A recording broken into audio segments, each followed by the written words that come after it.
SOT 32 e refuto da reperdição. Estamos fazendo uma série de estudos para refutarmos, desprovarmos a heresia que diz que um crente pode ser, primeiro era perdido, foi salvo e depois pode voltar a ser perdido de novo.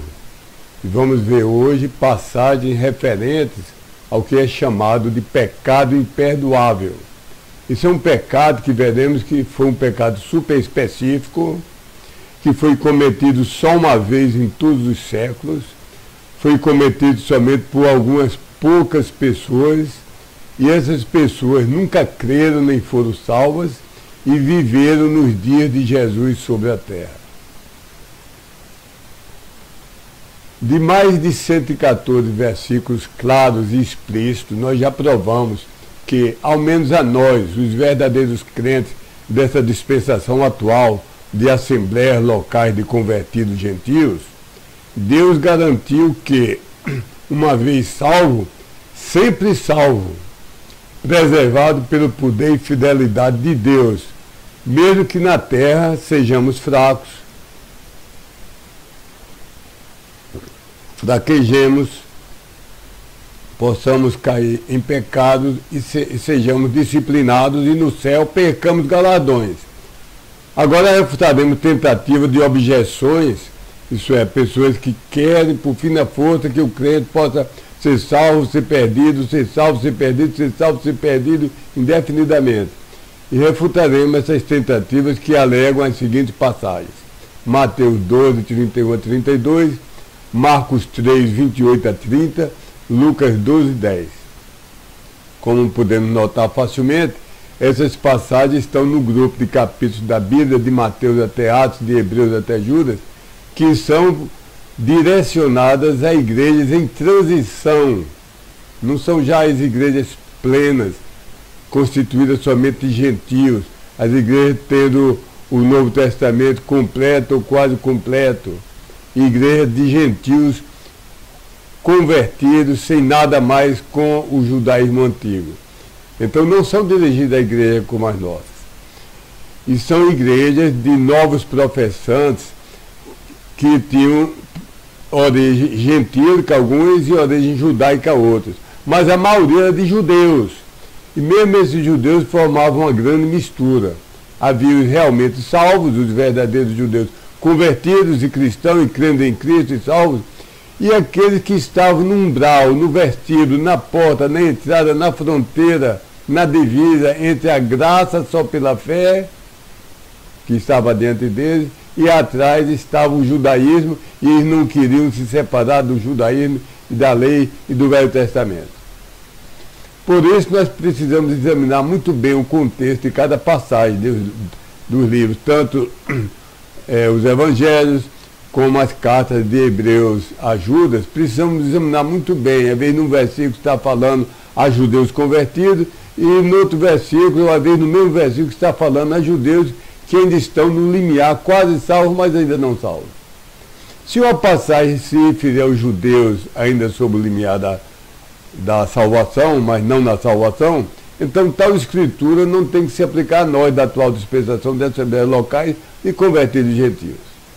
Então vamos ver os versos que os nossos inimigos eles poderiam perguntar. Hélio, vou mostrar um verso que claramente Deus diz que um salvo da igreja, das assembleias locais atuais, pode fazer um pecado que vai perder a salvação, e ele creu, mas vai terminar sendo lançado no inferno.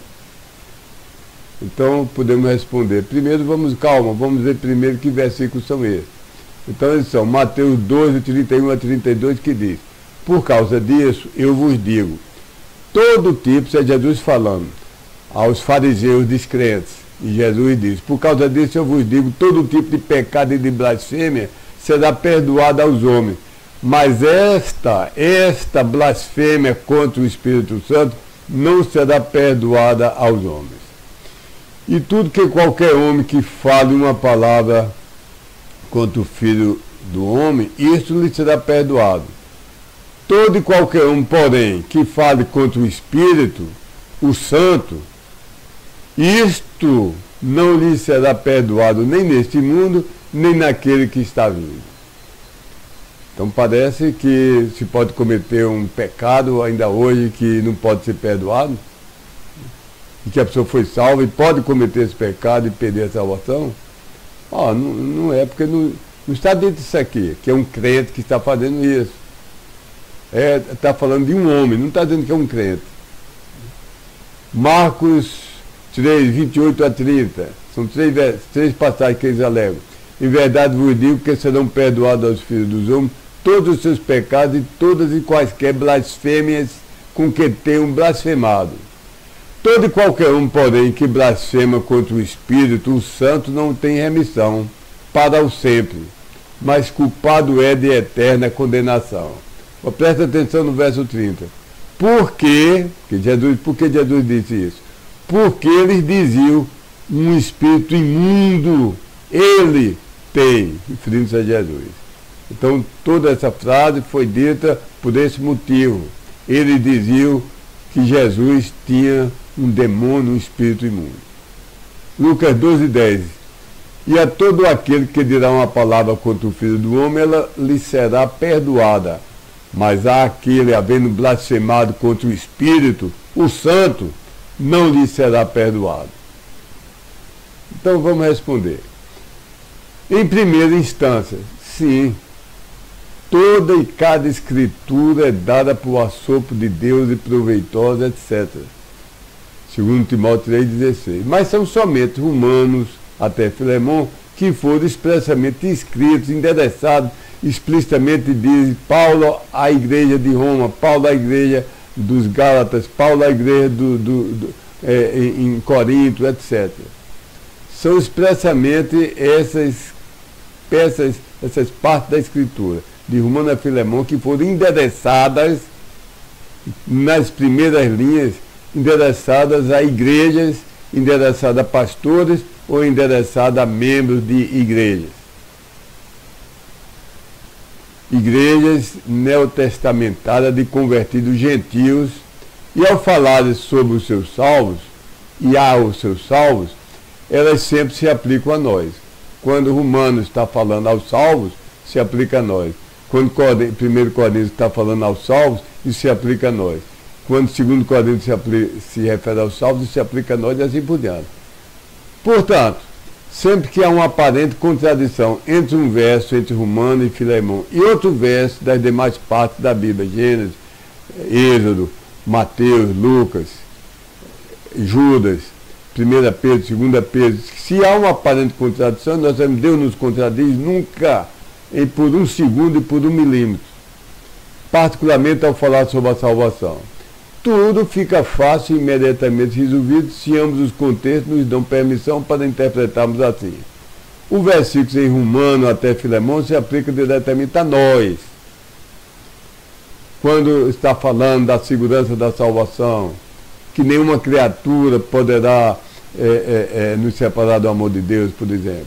Isso se aplica a nós, os crentes dessa dispensação da Assembleia Local de Convertidos Gentios. E outros versos, o outro verso, aparentemente contraditor, se aplica a outras pessoas de outras dispensações. Então não tem se usarmos essa regra do bom senso, não há contradição na Bíblia. Deus ordenou coisas na lei, por exemplo, não usar roupa de tecido misturado, mas não ordenou para mim. Então se aplica ao judeu, não se aplica a mim. Deus ordenou que cada criança macha fosse circuncidada, ordenou ao judeu. Eu não tenho que fazer isso com meus filhos nem comigo. E há milhares de coisas assim. Temos que saber dividir a escritura. Uma carta que vem para mim é diferente da carta da mesma pessoa que vem para o meu vizinho. Se meu pai escreve para mim, é uma carta amorosa, e ele, se for um juiz e estiver escrevendo a uma pessoa fora da lei, é muito diferente. Então temos que saber fazer, a Bíblia ordena que façamos divisão entre a Escritura, comparemos Escritura com Escritura e notemos as dispensações que Deus tem. Essas passagens, essas três que você me trouxe, querido objetor, são de livros e capítulos escritos para igrejas em transição. As igrejas que nós vemos em Mateus, Marcos, Lucas, João e Atos, são igrejas em transição e mistas, com novos professantes, de origem gentílica, com uns poucos, mas principalmente de origem judaica, principalmente ou quase completamente de origem judaica. Nos 4 evangelhos eu lembro de uma salva que era gentílica, que eu lembro agora, daquela mulher Ciro-Fenícia. Então a igreja que havia em Mateus, em Marcos, Lucas e João, era a igreja com 99,99% da sua membresia constituída de judeus convertidos. Agora havia uma mistura. Ali havia realmente salvos, os judeus realmente salvos, e havia aqueles que estavam no vestíbulo, quase entrando na graça e dizendo só pela graça, só pela fé, mas quase entrando, mas ainda agarrados à lei. Não matarás, não tocarás nisso, não comerás aquilo, e pensando que guardando a lei, fazendo as obras, ou ganhava a salvação, ou conservava a salvação, ou melhorava a salvação. Então eram judeus quase salvos, mas não salvos. A sua passagem fala e sobre judeus ainda sob o limiar da salvação. Portanto, não se aplica a nós da atual dispensação de assembleias locais de convertidos gentios. Portanto, tais alegações nem sequer merecem começar a ser consideradas.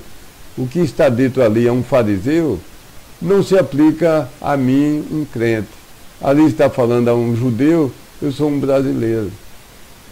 Então, nem começar a merecer ser considerado o que foi dito a outro contexto, em outra dispensação, a outro povo diferente, e vamos ver que essas pessoas nem salvas eram. Pense bem, se eu parasse agora e dissesse, vamos dar por terminado, pense bem como isso obedece à lógica. A lógica exige isso, que o que é dito a um outro povo, de outra dispensação, de outro grupo de regras, não se aplica a nós que estamos noutra dispensação e temos o Novo Testamento e nos guiamos por ele e não pelo Velho Testamento. Eu poderia então, sem nenhum desrespeito, encerrar minha resposta por aqui. Mas vamos continuar. Em segunda instância, eu posso lhe escrever mais de 114 versos, onde o próprio Deus fez escrever explicitamente, com as exatas palavras, regras assim. A condição tinha exatas palavras, exatamente essas. Crê tu, recebe tu, se creres e confessares, se te arrependeres e creres. E do lado do resultado, da consequência garantida, tinha palavras como vida eterna, vida que dura para sempre, não entrará em condenação, nunca perecerá, será preservado, nenhum ser criado poderá nos separar para longe do amor de Deus. Um exemplo, vou dar 2 exemplos. João 3,18 diz, quem nele crê, olha a regra, consequência, não é condenado. E Deus é um Deus de absurdo, Deus é eterno e tudo dele, quando ele declara que vai fazer uma coisa, é eterna. Quem nele crê não é condenado nunca, jamais, em tempo algum. João 5,24 diz, em verdade vos digo, que quem está dando ouvidos à minha palavra, está crendo para dentro daquele havendo-me enviado, tem, é um presente, já tem a vida eterna. Vai no dicionário e vai relembrar que eterno significa aquilo que nunca tem fim, nunca termina, nunca é abolido, nunca é anulado. E para dentro de condenação não vem, mas tem passado, proveniente de dentro da morte, para dentro da vida. João 10, 28, estou dando 3 exemplos, 28 e 29, diz, e dores é dado, não é emprestado, não é comodato. Dores, e Deus não é um canário que dá e toma, dá e toma. Quando ele dá, está dado. E dores a vida é eterna. Eterna é aquilo que nunca pode ter fim, nunca é retomado. E Deus enfatiza mais, e nunca hão de perecer. E ninguém, nenhum ser que foi criado, inclusive você mesmo, eu mesmo, ninguém as arrebatará da minha mão, nem o diabo, nem as legiões de anjos maus, caídos, todos reunidos, toda a humanidade ímpia, todos os demônios e o diabo como capitão, fazendo força, não tira da mão de Deus. Meu Pai, continuando verso 29, que mais deu é maior do que todos, e ninguém pode arrebatá-la da mão de meu Pai. Então, pelo menos 114 versos eu lhe mandei e posso lhe mandar escritos que são explícitos. Creio está salvo, salvo é salvo eternamente, porque é garantido por Deus, não é por mim, não sou eu que me preservo. Se fosse assim, eu teria perdido a salvação no primeiro dia. E todo dia pediria, porque todo dia eu não quero, mas perco. Enquanto eu estiver nessa terra, eu sou um pecador. Agora, para você provar, o ônus é seu. Você que está revoltado e persegue quem tem segurança de salvação, você move mundos e fundos e vai atrás, não vai atrás dos perdidos, mas vai atrás dos salvos para tentar tirar a garantia que eles têm e incutir dúvida. Que ódio terrível é esse? Então você que quer falar o contrário do que a Bíblia está falando, que Deus deu a vida e a vida eterna, você é que tem um ano de mostrar pelo menos uma passagem diretamente referente aos salvos em Romano a Filemon, livros que foram endereçados aos verdadeiros crentes, dos convertidos gentios, uma passagem que explicitamente tem a mesma condição, crê tu, recebe tu, mas tem a negação da conclusão acima. E diga, crê tu e serás salvo, mas um dia eu vou tirar a salvação e você vai para o inferno.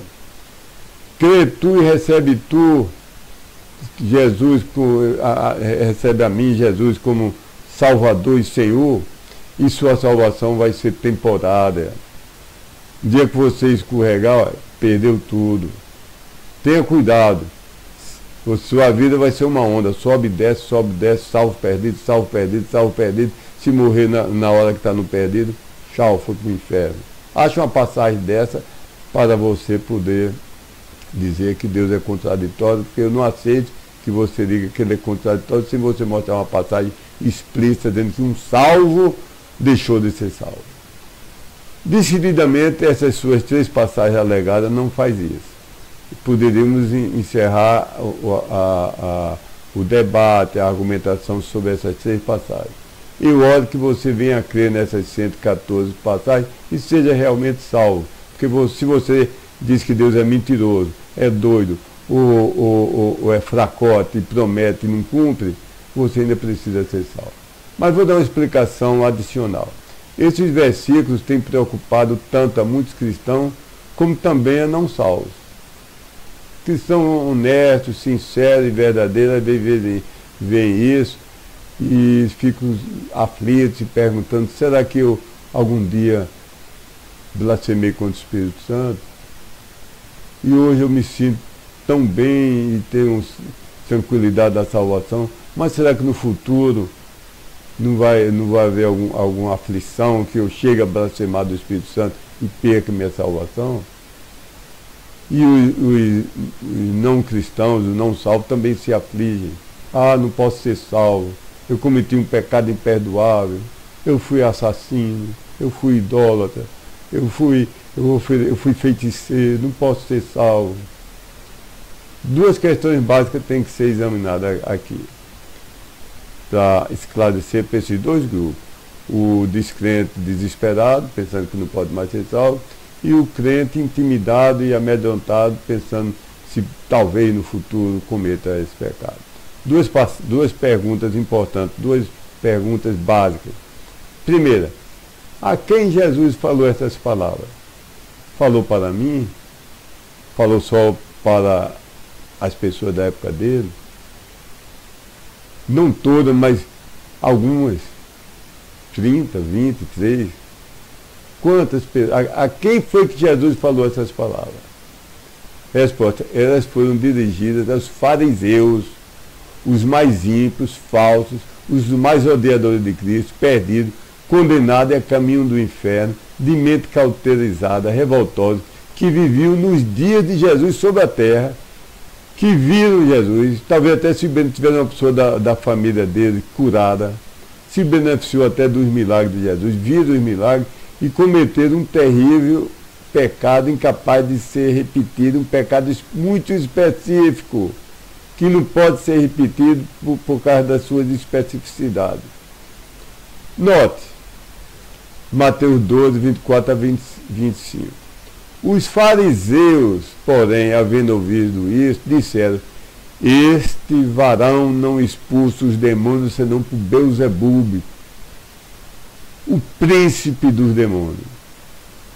Então eles viram Jesus Cristo, podiam tocar no ombro de Jesus Cristo, podiam apertar-lhe a mão, viram a cor dos seus olhos, olhavam seus pés, olhavam suas mãos, ouviam sua voz, viam seus milagres, como nunca jamais ninguém fez. Mas disseram, esse é o Satanás encarnado. Verso 25 diz, tendo, porém, conhecido Jesus os pensamentos deles, aqueles fariseus, os piores dos piores, lhes disse, Jesus disse para eles, todo o reino, havendo se dividido contra si, é devastado, e toda a cidade ou casa, havendo se dividida contra si mesma, não subsistirá. Então ele provou que Satanás não vai destruir por Satanás, porque ele estava expulsando demônios, pessoas do reino de Satanás estavam passando para o reino de Cristo. E Jesus diz, ó, Satanás é Satanás, mas não é burro. Ele não destrói a si mesmo. Segunda pergunta. Que pecado grave foi esse que eles tinham cometido? É possível esse pecado ser cometido ainda hoje? Há muita especulação sobre o que pode ter sido esse pecado. Uns dizem, e já me disseram, é não poder falar em língua. Alguém já me disseram, você falando que o Espírito Santo não se revela através de nossas línguas estranhas, você está blasfemando contra o Espírito Santo e vai parar no inferno. É a ideia de uns. Outros dizem, é não crer nas visões. Outros dizem, é não obedecer cegamente ao pastor, mesmo que ele esteja ridiculamente errado. Já uma vez um rapaz inteligente disse, o meu pastor pode fazer sexo nu aqui no calçamento dessa rua aqui, Nilo Peçanha. Ao meio-dia vinha a câmera de televisão filmar ele fazendo sexo com a prostituta, os dois despidos, que eu não abandono meu pastor. Então, diz que se levantar contra o pastor é cometer o pecado contra o Espírito Santo. Outro diz, é o divórcio, mesmo que tenha sido no tempo do descrente. Outros debatem uma lista de, uns botam 20 pecados imperdoáveis, outros botam 30, outros botam 100 pecados imperdoáveis. Não botam os deles, só botam os pecados na lista, os pecados que eles acham que é os outros que fazem. Mas toda essa especulação só ocorre a quem esquece ou nunca leu um verso da Bíblia que diz claramente, porque todo esse debate, há um verso na Bíblia que diz claramente qual foi a natureza daquele pecado. Este verso dá a exata definição do que foi o pecado que é chamado imperdoável. E o verso, nós já vimos, é Marcos 3,30, que diz que tudo isso ocorreu, Jesus disse isso, porque, olha também no dicionário o significado da palavra porque. Ele está explicando que Jesus disse aquilo porque eles diziam um espírito imundo ele tem. Então o pecado que ocasionou Jesus censurar e dizendo aquele pecado, e aquele pecado nunca teria perdão, foi o pecado de conviver com Jesus Cristo e dizer que ele fazia tudo aquilo possuído por demônio ou pelo próprio Satanás Beelzebub. Leia todo o contexto, particularmente os versos de Marcos 3, 28 a 30. Eu vou ler aqui. Em verdade vos digo que serão perdoados aos filhos dos homens todos os seus pecados e todos e quaisquer blasfêmias com que tenham blasfemado. Todo e qualquer um, porém, que blasfema contra o Espírito, o Santo, não tem remissão para o sempre, mas culpado é de eterna condenação. Aí o verso 30 é o que explica por que a razão, o motivo, a causa que Jesus estava dizendo isso, a causa específica, é porque eles diziam um espírito imundo ele tem. Então Jesus só disse essas palavras a quem estava ali presente, ouvia, podia tocá-lo, mas disse, ele tem um espírito imundo. Entendeu bem? É isso mesmo. O verso claramente esclarece a razão, o motivo, a causa pela qual aquele pecado específico jamais seria perdoado a aqueles homens. específicos, daquele tempo e situação específicos. Era imperdoável porque eles diziam, referindo-se a Jesus, que ele diariamente viu no próprio corpo dele, de Jesus, eles disseram que Jesus tinha um espírito imundo. Deixemos o Willmington falar. Muitas das coisas que eu falo aqui são minhas, e talvez metade vem de um livro, Guide to the Bible, que é um guia, aliás, para ler a Bíblia, de Willmington. Vou agora ler o que ele falou. Por muitos meses, ou mesmo uns poucos anos, eles tinham tido o grande privilégio de ouvir os sermões do Salvador, de ver seus poderosos milagres.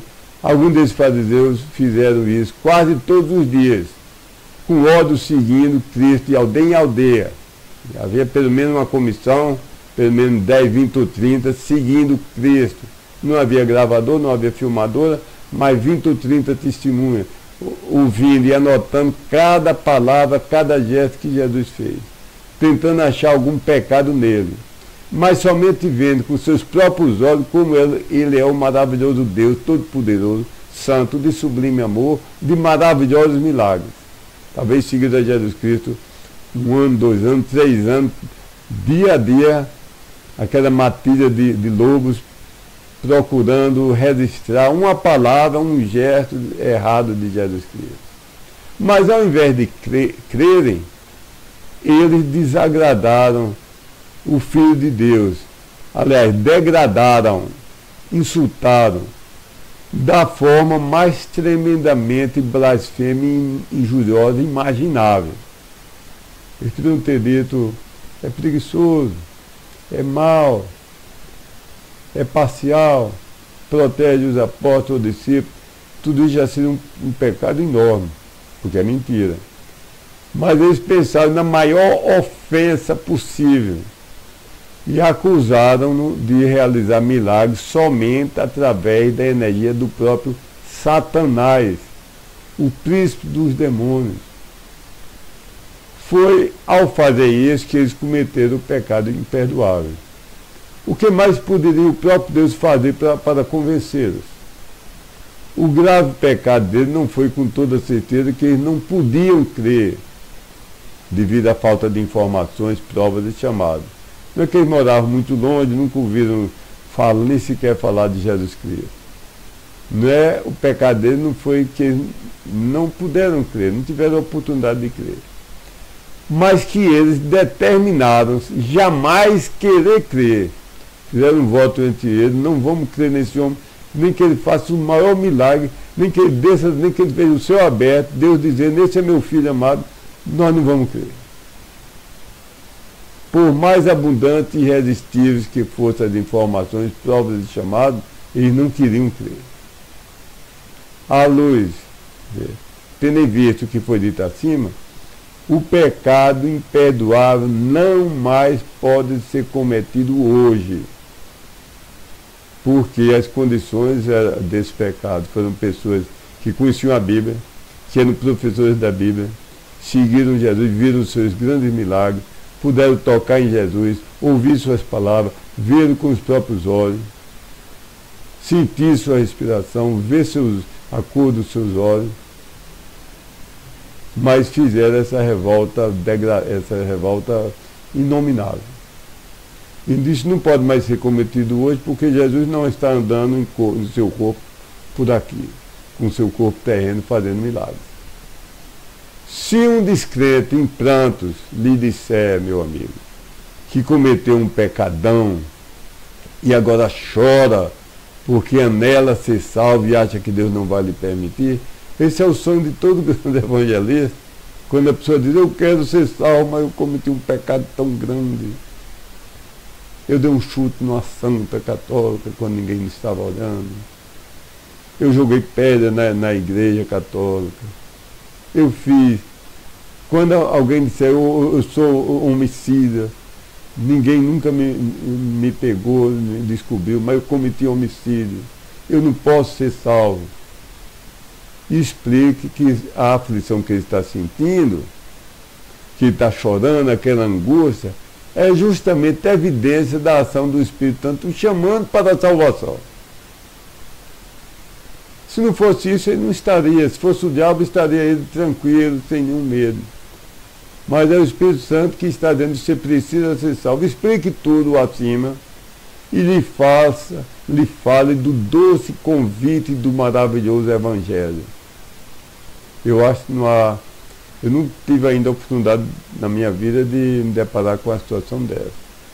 Mas meu grande mestre e pastor e professor, Otonel Feliciano Mendes, falecido, um grande evangelista, nenhum dia de sua vida se passou se ele não estivesse de cama adoentado, que ele não saísse nas ruas para evangelizar nas praças, no mercado livre, nos ônibus, em todo canto, até quando ele via arranjar um dinheiro e opção para ele ir a um congresso, até no avião ele evangelizou. Era um evangelista, ele fez um voto de a cada dia evangelizar quantos pudesse.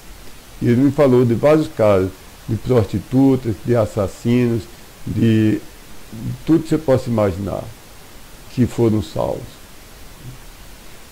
Agora, por outro lado, se alguém que já creu biblicamente no Cristo da Bíblia, portanto, mesmo que a denominação não ensine isso, ele foi salvo irreversivelmente, a salvação é irreversível. É como uma vez pescando, um anzol entrou aqui na minha mão e tem uma farpa e tiveram que ir até o outro lado para cortar com o alicate, porque se puxar para trás não pode. Então tem condições irreversíveis. Então, alguém que já creu biblicamente, portanto, mesmo que ele não saiba, ainda não tenha sido instruído, ele foi salvo irreversivelmente. Se ele lhe disser que cometeu um pecadão do qual se arrependeu, mas agora chora porque pensa que foi um pecador imperdoável, explique tudo acima e o guie no caminho da confissão e de pedir perdão pelo pecado, mas seguramente voltar a ter restauradas a comunhão com Deus e com os irmãos, ter de volta a alegria da salvação que ele nunca perdeu, mesmo tendo temporariamente perdido a alegria e comunhão.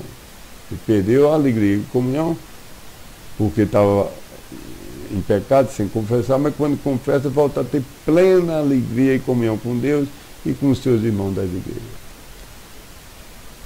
Salmo 117, termino com esse versículo. Louvai ao Senhor, ó todas as nações, louvai-o a todos os povos, porque a sua misericordiosa bondade é grande para conosco, e a verdade do Senhor dura para sempre.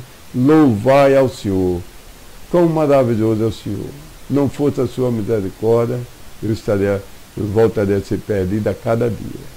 Mas a sua misericórdia e a sua fidelidade me preservam, mesmo que eu caia naquilo tão negro que eu não consigo nem imaginar. Não há pecado que eu possa fazer, do qual eu não possa... mesmo se eu não me arrepender, Deus pode me tirar da terra. Mas não há pecado que me faça perder a salvação, porque Ele é fiel, mesmo eu sendo infiel. Terminamos esse estudo de hoje.